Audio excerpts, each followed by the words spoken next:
मैं Bhola Singh bio teacher from GDMB SNRC टाइपी चित्रकूट। तो आज हम क्लास 11 की बायोलॉजी सब्जेक्ट की first unit diversity of living words के अंतर्गत जो दूसरा चैप्टर है क्लासिफिकेशन ऑफ लिविंग वर्ड जैव जगत का वर्गीकरण, इसके बारे में हम अध्ययन करेंगे। इसके पहले वाले चैप्टर पर हमने लिविंग वर्ड्स के बारे में जानकारी हासिल कर लिया है। लिविंग वर्ड्स का मतलब जैव जगत या जीव कौन कौन से हैं, उनके लक्षण कौन कौन से हैं, उनके बारे में हमने जानकारी हासिल कर ली। उसके बाद जो अगला चैप्टर है हमारा क्लासिफिकेशन ऑफ लिविंग वर्ड जैव जगत का वर्गीकरण, उसके बारे में हम आज अध्ययन करेंगे। वर्गीकरण क्या है, वर्गीकरण की कितनी पद्धतियाँ हैं, उसके बाद 5 किंगडम क्लासिफिकेशन क्या है, उनके बारे में हम अध्ययन करेंगे। और इसके साथ साथ हमें वर्गीकरण की आवश्यकता क्यों पड़ी, उसके बारे में हम जानकारी हासिल करेंगे। तो चलते हैं chapter second classification of living word जैव जगत का वर्गीकरण। इसमें फर्स्ट जो पॉइंट है, सबसे पहले हमको मालूम होना चाहिए कि क्लासिफिकेशन है क्या। तो क्लासिफिकेशन का मतलब वर्गीकरण। तो वर्गीकरण का मतलब है कि किसी भी मान लीजिए जैव जगत हमने पढ़ा तो उसका काफ़ी संख्या है जैव जगत की, उसके अंतर्गत काफ़ी संख्या है, तो उनके अध्ययन में हमको क्या होगी, असुविधा होगी। एक साथ हम उनका अध्ययन नहीं कर पाएंगे अलग अलग लक्षणों के आधार पर। तो उसके लिए हमको क्या करना पड़ेगा कि कुछ विशेष लक्षणों के आधार पर उनको अलग अलग रूपों में बांट दें। तो अलग अलग ग्रुपों में, वर्गों में बांटना ही क्या है, वर्गीकरण है। वर्गीकरण है। सेकेंड पॉइंट आता है इसमें कि इसकी आवश्यकता क्यों पड़ी, नीड ऑफ क्लासिफिकेशन, इसकी आवश्यकता क्यों पड़ी क्लासिफिकेशन की। तो फर्स्ट जो क्लासिफिकेशन की आवश्यकता के लिए आवश्यकता जो हुई उसमें यह है कि एडॉप्टेशन फॉर एडॉप्टेशन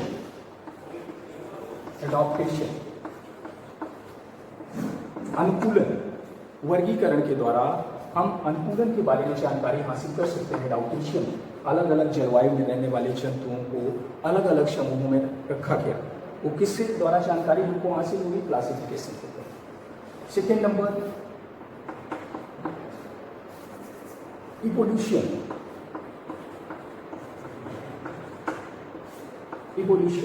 विकास, जो जीव जगत का विकास है सूक्ष्म से बृहद की ओर, माइक्रो से मतलब सूक्ष्म से बृहद की ओर जो इसके जीवों का विकास हुआ है वो किसके द्वारा हमको जानकारी मिल रही है, वर्गीकरण के द्वारा।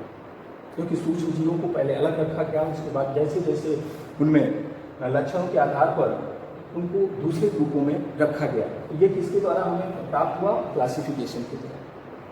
थर्ड नंबर क्यों आवश्यकता पड़ी, थर्ड नंबर इसमें जो है स्टडी फॉर न्यू जनरेशन। मतलब वर्गीकरण के द्वारा न्यू जनरेशन, चाहे वो प्लांट में हो चाहे एनिमल्स में हो, न्यू जनरेशन के बारे में या खोज के बारे में जानकारी हासिल करने के लिए हमको क्लासिफिकेशन की आवश्यकता पड़ी। तो अगर कोई पूछता है कि क्लासिफिकेशन की आवश्यकता क्यों हुई वर्गीकरण की, तो पहले नंबर पर एडॉप्टेशन, सेकेंड नंबर पर इवोल्यूशन, थर्ड नंबर पर स्टडी फॉर न्यू जनरेशन। इसके साथ साथ इसकी जो आवश्यकता पड़ी फाइलोजेनी।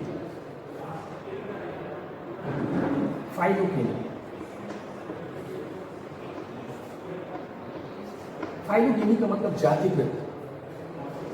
अगर विभिन्न वर्गीकृत जीवों को मान लीजिए किसी एक वर्ग में रखा गया और फाइलोजेनी के द्वारा हमको ये मालूम चलेगा कि इनमें जो लक्षण पाए जा रहे हैं, उन लक्षणों के आधार पर इनके जो पूर्वज थे वो एक ही पूर्वज से उत्पन्न हुए ये जीवों का समूह है। इसका भी हम अध्ययन किसके द्वारा करते हैं, क्लासिफिकेशन के द्वारा। ठीक, तो इसलिए हमको आवश्यकता मतलब नीड ऑफ क्लासिफिकेशन, इन पॉइंटों के आधार पर हमको जानकारी हासिल हुई, for adaptation, evolution, new generation and phylogeny. चलिए सेकेंड नंबर इसमें आता है classification system. Classification system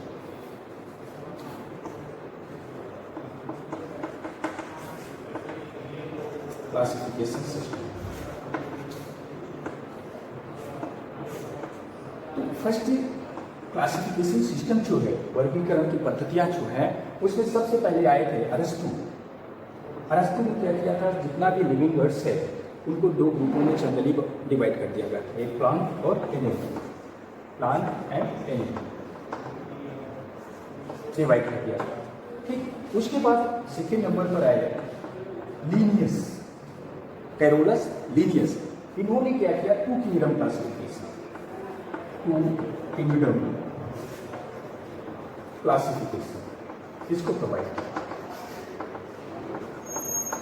to kingdom classification का मतलब क्या है, दो जगतों में इसको बांटा था। दो जगत कौन कौन से थे, प्लांट एंड एनिमल, दो किंगडम में इसको डिवाइड किया गया। उसके बाद थर्ड नंबर पर आए five kingdom classification, five kingdom classification, पांच जगत वर्गीकरण। ये सबसे जो मॉडर्न क्लासिफिकेशन है, ठीक है, जो इस समय चल रहा है। तो फाइव किंगडम क्लासिफिकेशन में इसको दिया था R.H. व्हिटेकर ने,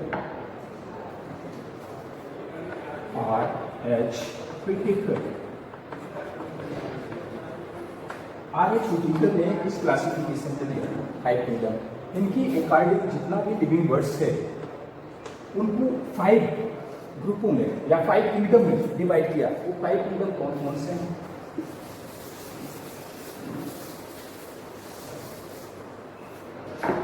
Monera,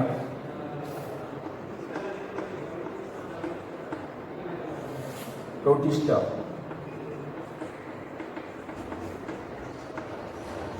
fungi, Plantae and animalia. ये फाइव किंगडम थे, first, second, third, fourth, fifth, ये फाइव किंगडम थे। तो R.H. व्हिटेकर ने जितना भी लिविंग वर्ड्स था टोटल को पांच ग्रुपों में डिवाइड कर दिया, जिसे फाइव किंगडम क्लासिफिकेशन कहा जाता है। अब इनमें जो कैरेक्टर्स हैं, कैरेक्टर्स के आधार पर हम कैसे इसकी तुलना कर पाएंगे कि कौन सा मोनेरा है, कौन सा प्रोटिस्टा है, कौन सा फंजाई है, कौन सा प्लांटी है, कौन सा एनिमेलिया है। तो इसको एक संतुल्य, एक टेबल के अनुसार इसको हम देख सकते हैं कि सबसे पहले इसको सेल के कार्य, टू टाइप्स की सेल होती है। तो इसमें जो है मोनेरा में prokaryotic cell, prokaryotic cell present होंगी। इसके बाद से सभी में यूकैरियोटिक सेल प्रेजेंट होंगी, ठीक है।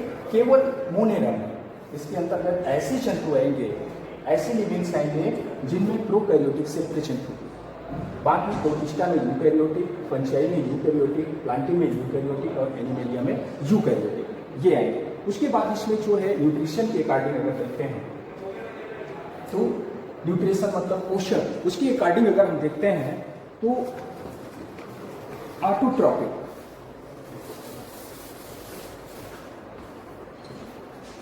ये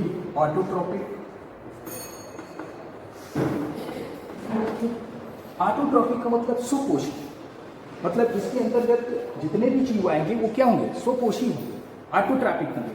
उसके बाद ये भी ऑटोट्रॉपिक होगा, ठीक, ये क्या होगा, हेटेरोट्रॉपिक होगा, ठीक, ये ऑटोट्रॉपिक होगा और ये हेटेरोट्रॉपिक, ठीक। तो ये न्यूट्रिशन के अकॉर्डिंग हो गया। ऑटोट्रॉपिक का मतलब स्वपोषी, ये भी स्वपोषी, ये हेटेरोट्रॉपिक का मतलब परपोषी, दूसरे से अपना पोषण लेंगे। ये भी प्लांटी क्या है, ऑटोट्रॉपिक है, और ये क्या है, हेटेरोट्रॉपिक, ठीक। तो जनरली ये जो है मोनेरा, प्रोटिस्टा, फंजाई, प्लांटी और एनिमेलिया में इसके अकॉर्डिंग इनको रखा गया, ठीक है। उसके बाद आप एक एक करके इस बात में कर लेते हैं।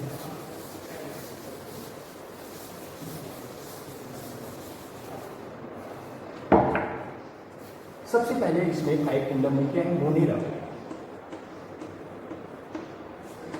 फर्स्ट क्या है, मोनेरा। तो मोनेरा में बताया गया था कि प्रोकैरियोटिक जितने भी जीव होंगे प्रोकैरियोटिक होंगे। इसमें प्रोकैरियोटिक के आधार पर या ऑटोट्रॉपिक होंगे। अब इसको डिवाइड किया गया मोनेरा में, टू ग्रुप्स हैं, ठीक है। टू ग्रुप्स कौन कौन से? एक आर्की बैक्टीरिया, एक you bacteria. Archie bacteria and you bacteria. Archie bacteria and you bacteria two groups में मोनेरा को डिवाइड कर दिया गया। इसमें जो है, जो आर्की बैक्टीरिया है, ये हाई टेम्परेचर शांति, मतलब उच्च ताप पर भी और लवणीय जल में पाए जाने वाले जितने भी होंगे वो आर्की बैक्टीरिया में चले जाएंगे। उसके बाद जो इसमें होंगे यू बैक्टीरिया में, वो ट्रू बैक्टीरिया, इनको ट्रू बैक्टीरिया भी कहा जाएगा, ये यू बैक्टीरिया में चले जाते हैं। उसके बाद इसमें जो है, इसमें मेथिनोजन,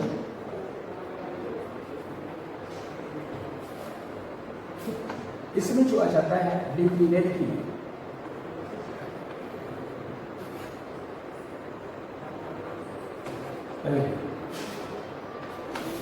तो इसमें जो हाई टेम्परेचर पर पाए जा रहे हैं और शाल्टी पर पाए जा रहे हैं, और मेथिनोजन, मेथिनोजन को जनरली आप जानते होंगे, जो जानवरों के गम से जो मेथिन गैस निकलती है, उसमें ये बैक्टीरिया मेथिन गैस निकालने का काम करते हैं, इसलिए इनको मेथिनोजन बोलते हैं।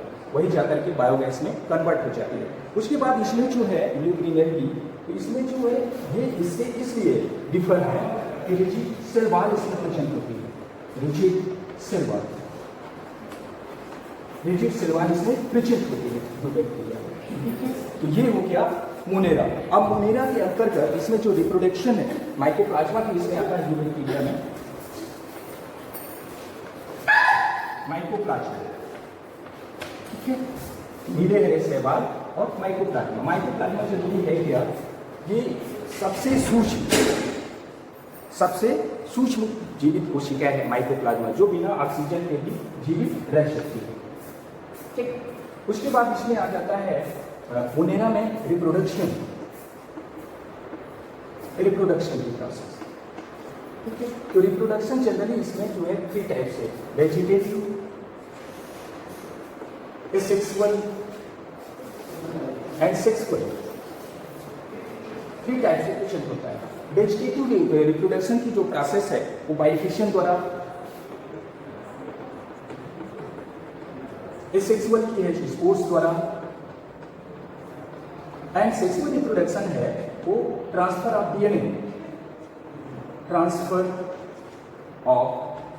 डीएनए, इसकी अकॉर्डिंग प्रेजेंट होती है, ठीक है। वेजिटेटिव रिप्रोडक्शन भी होता है, सेक्सुअल रिप्रोडक्शन। तो ये हो गया मोनेरा। सेकेंड नंबर पर आता है प्रोटिस्टा।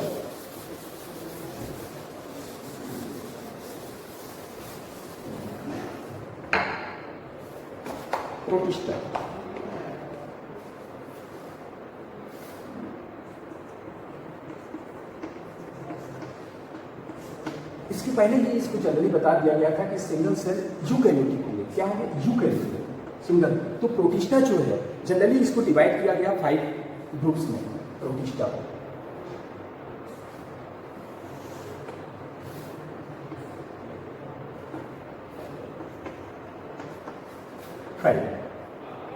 तो टोटल प्रोटिस्ट जो थे, जो प्रोटिस्टा के अंतर्गत जितने भी जीव आते थे उनको 5 अलग अलग टाइप में बांट दिया गया। क्राइसोफाइट्स,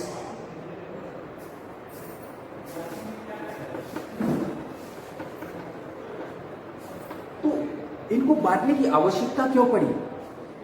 क्योंकि इसी के अंतर्गत कुछ अलग अलग लक्षणों के आधार पर जीव थे प्रोटिस्टा में, उन लक्षणों के अकॉर्डिंग इसको 5 ग्रुप्स में डिवाइड किया गया। क्राइसोफाइट्स हो गया, डायनोफ्लेक्सले,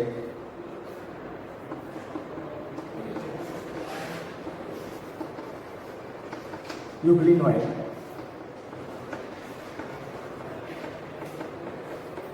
स्लाइम मोल्ड,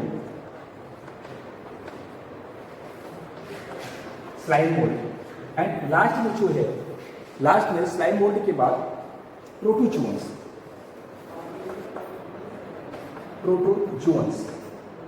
ये 5 ग्रुप्स में डिवाइड किया गया।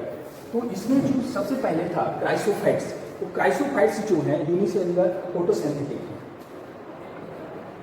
यूनिसेलुलर एंड फोटोसिंथेटिक होते हैं क्राइसोफाइट।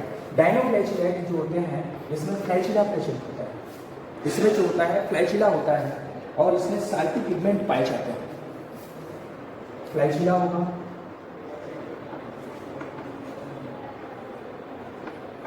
पिगमेंट पाए जाते हैं। इसका एग्जाम्पल क्या है? जैसे क्राइसोफाइट्स का दिया गया उसका एग्जाम्पल पूछा जाता है, इसमें लिख लीजिएगा डाइटम्स।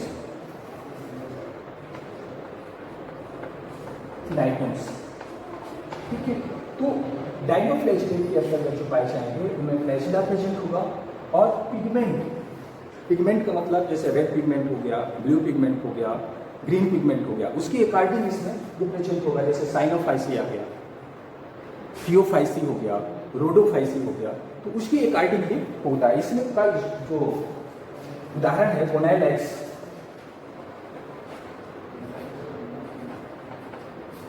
ये इसका एग्जाम्पल हो जाएगा। उसके बाद आ जाता है यूग्लिनॉइड, तो नाम से ही ये क्लियर है, यूग्लिना प्रेजेंट होगा। ठीक है, इसमें जो यूग्लिनॉइड है उसमें यूनिसेलुलर फ्लैजिलेटेड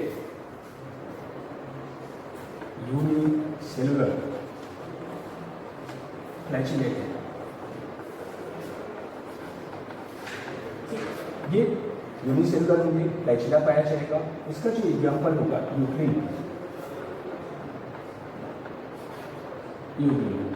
ठीक, उसके बाद आ जाता है स्लाइम मोल्ड, श्लेष्म कवक इसको कहा जाता है। ये दो लक्षण इसमें पाए जाते हैं, इसमें स्लाइम मोल्ड में दो लक्षण ये पाए जाएंगे, फंजाई और एनिमल। फंजाई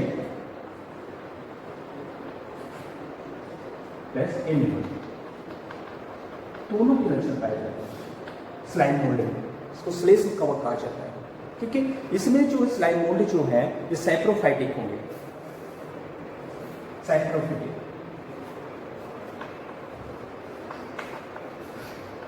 जनरली ये पाए जाएंगे सड़ी गली पत्तियों या डेड जो प्लांट के स्टेम्स हैं उनमें ये जनरली पाए जाएंगे स्लाइम।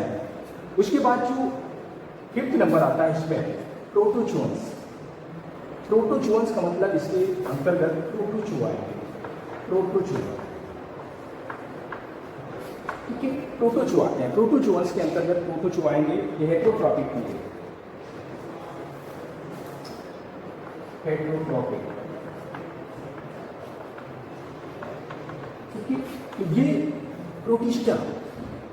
प्रोटिस्टा को डिवाइड किया गया chrysophytes, dinoflagellate, euglenoid, slime mold and protozoans. ठीक, इसमें जो है क्राइसोफाइट्स जो है यूनिसेलुलर होंगे, फोटोसिंथेटिक होंगे, इसका एग्जाम्पल आइटम्स है। डायनोफ्लैजिलेट ये फ्लैजिलेटेड होंगे, पिगमेंट पाया जाएगा, गोनाइलैक्स इसका एग्जाम्पल है। यूग्लिनॉइड जो है यूनिसेलुलर होंगे, फ्लैजिला प्रेजेंट होगा, इसका एग्जाम्पल यूग्लिना। स्लाइम मोल्ड जो है फंजाई और एनिमल्स दोनों के रखेंगे, सैप्रोफाइटिक होगा। ठीक है, और उसके बाद प्रोटोजोन्स जो है प्रोटोजोआ आएंगे, हेटेरोट्रॉपिक होंगे, इसमें जैसे मान लीजिए अमीबा है प्रोटोजोआ के अंतर्गत, पैरामीशियम है, ये सब आ जाते हैं। ठीक है, और जो स्लाइम मोल्ड है इसका एग्जाम्पल, स्लाइम मोल्ड को जनरली कहा ही जाता है श्लेष्म कवक, किसी भी कवक का नाम ले लिया जाए मान लीजिए, तो श्लेष्म कवक का मतलब जैसे राइजोफस है। ठीक, ये स्लाइम मोल्ड में आ गया, इतना समझ में आ गया होगा। उसके बाद जो इसमें है प्रोटोजोआ लास्ट वाला, इसको डिवाइड किया गया फिर से, प्रोटोजोन्स को फिर से डिवाइड किया गया।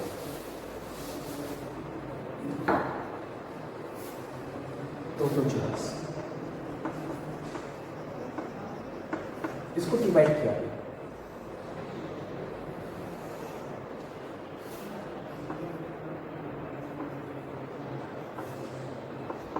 अमीबॉइडल,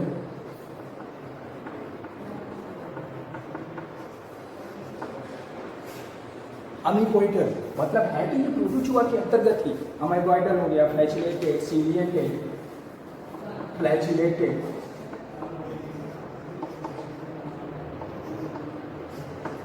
तो इसमें फ्लैजिला प्रेजेंट होगा, ठीक, फ्लैजिलेटेड हो गया। अमीबॉइडल तो जनरली क्या है, अमीबा के अकॉर्डिंग जैसे इसमें सीडोपोडिया प्रेजेंट होगा, इसकी निश्चित आकृति नहीं होती, तो अमीबॉइडल हो गया। फ्लैजिलेटेड हो गया, सीलिएटेड और स्पोरोजोन्स।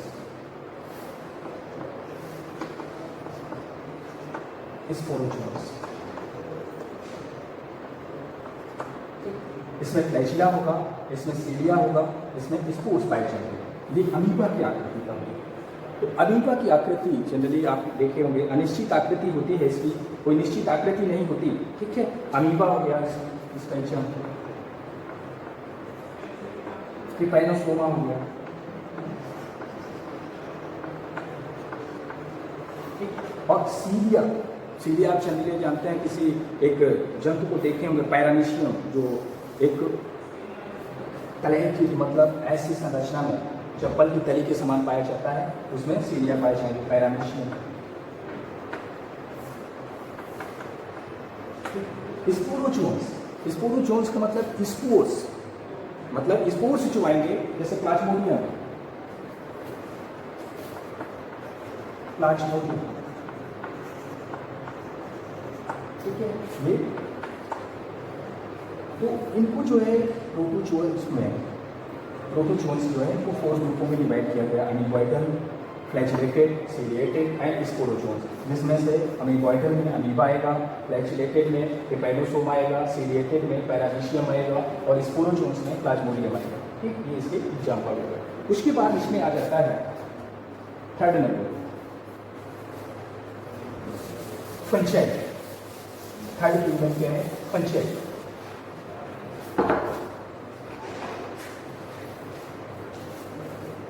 थर्ड किंगडम इसका है फंजाई।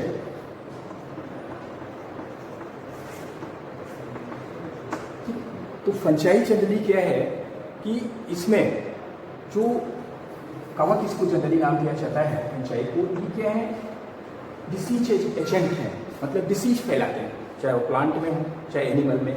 ये जनरली हेट्रोट्रॉपिक होंगे, मल्टी सेलुलर होंगे, heterotrophic and multi cellular, multi cellular पाए जाएंगे। और ये डिसीज एजेंट होते हैं, मतलब डिसीज फैलाते हैं, डिसीज फैलाएंगे जंतुओं में और पौधों में। और इनमें जो है ये जनरली जो न्यूट्रिशन है, न्यूट्रिशन, ठीक है, तो ये सैप्रोफिटिक,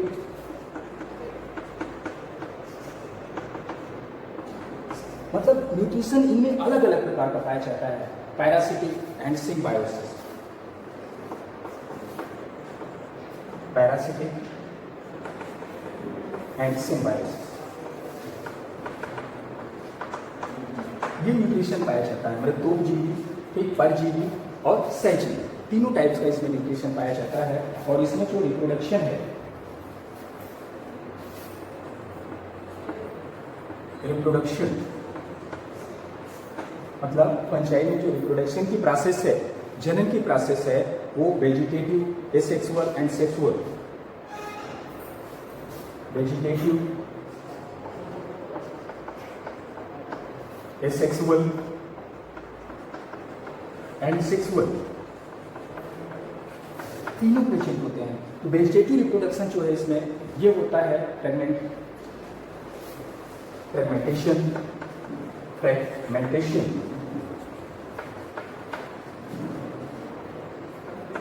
एसेक्सुअल जो रिप्रोडक्शन है वो होगा स्पोर्स के द्वारा,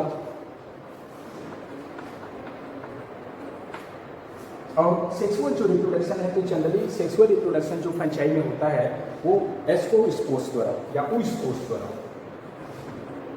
स्पोर्स। ठीक, ये रिप्रोडक्शन हो गया फंजाई। उसके बाद चौथा जो किंगडम है प्लांटी, चौथा किंगडम है प्लांटी। लेकिन फंजाई को अभी क्लासिफिकेशन इसका, फंजाई को क्लासिफाइड भी किया गया था, मान लीजिए उसको भी देख लीजिए। फंजाई इसको क्लासिफाइड किया गया 4 ग्रुप।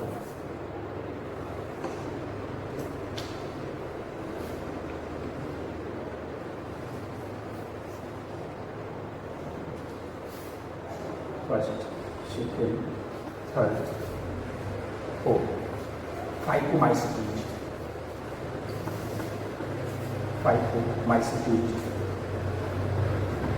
एस्कोमाइसिटीज, ड्यूटेरोमाइसिटीज,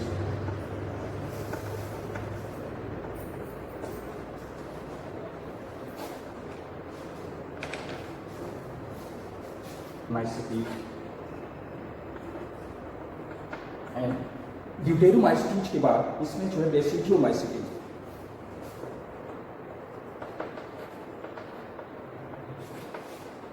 तो 4 ग्रुपों में इसको डिवाइड किया गया फंजाई के, phycomycetes, ascomycetes, basidiomycetes and deuteromycetes. ये क्या होंगे? एक्वाटिक होंगे। जनरली जो फाइकोमाइसिटीज के अंतर्गत आएंगे वो एक्वाटिक होंगे, जिसमें राइजोपस है, म्यूकर है, राइजोपस म्यूकर है। इसमें पेनिसिलिन हो जाएगा, पेनिसिलियम,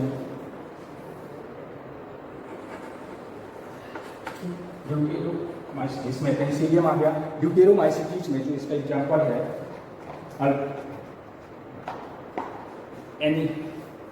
एगेरिकस, ड्यूटेरो में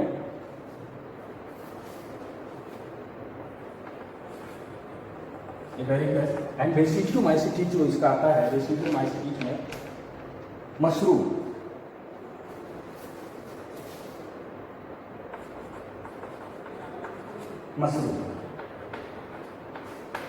ये पाए जाएंगे। उसके बाद फंजाई के बाद इसमें आता है, फंजाई के बाद प्लांटिंग एंड एनिमेलिया, प्लांटिंग और 5th नंबर पर एनिमेलिया। प्लांटिंग में जनरली ये क्या होंगे? आर्टोट्रॉपिक होंगे, क्लोरोफिलस होंगे, ठीक है, प्लांट के अकॉर्डिंग, और इसमें फोटोसिंथेसिस की प्रोसेस पाई जाएगी। जितने भी इसमें प्लांट्स आएंगे उसमें एक स्टेप आता है अल्टरनेशन ऑफ जनरेशन, पीढ़ी एकांतरण जिसको होता है, ठीक है। तो इसमें प्लांट्स में है, जैसे मान लीजिए 2 पीढ़ियाँ, इनकी लाइफ साइकिल में 2 स्टेप आते हैं। लाइफ साइकिल जो होगी 2 स्टेप आएगी, एक होगी फर्स्ट, सेकेंड।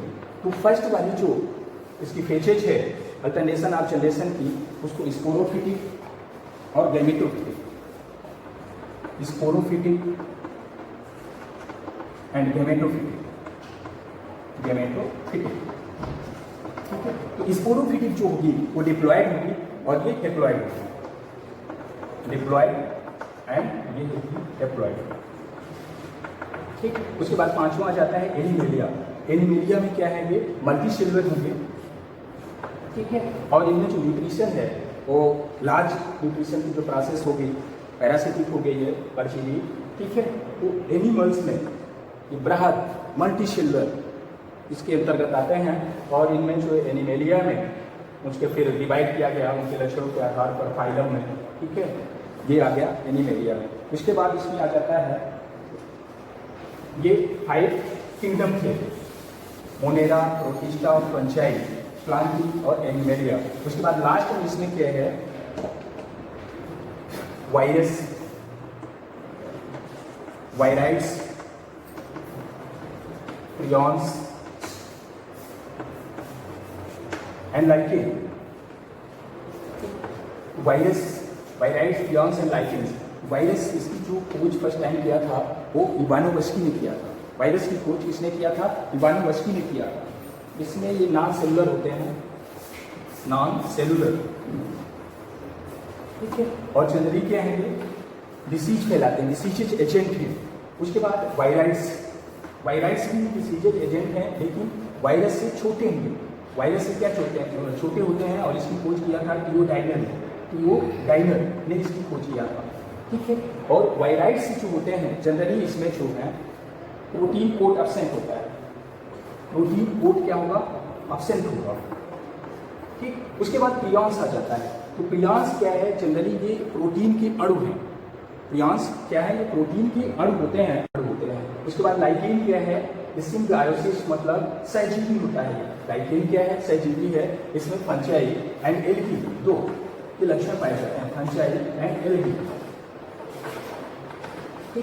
ये दोनों सहजीवन के रूप में पाए जाएंगे, सहजीवन के रूप में इनका पाया जाना। तो एल्गल जो बॉडी है, एल्गल बॉडी जिसको कहेंगे एल्गी, तो इसमें क्या होगी, फोटोसिंथेसिस की प्रोसेस होगी। ये अपना पोषण स्वयं बनाएगा, किसके लिए, कवर के लिए। तो इस बॉडी को कहा जाएगा एल्गल बॉडी को फाइकोबियान, फाइकोबियान, ठीक है, क्योंकि इसमें फोटोसिंथेसिस। और इसको फंजाई जो है, जनरली फंजाई ये क्या होता है कि उसको शेल्टर की तरह मटेरियल को एकत्रित करेगा, केवल स्थान देगा, इसलिए इसको माइकोबियान बोलेंगे। क्या बोलेंगे, माइकोबियान। इतनी टॉपिक थे इस चैप्टर में। तो हमने इस चैप्टर में क्या क्या पढ़ा, नीड ऑफ क्लासिफिकेशन, ठीक है, फिर 2 किंगडम क्लासिफिकेशन, 5 किंगडम क्लासिफिकेशन, उनके लक्षण, ठीक, और लास्ट में वायरस, जॉन्स और लाइकेंस के बारे में अध्ययन किया, ठीक है।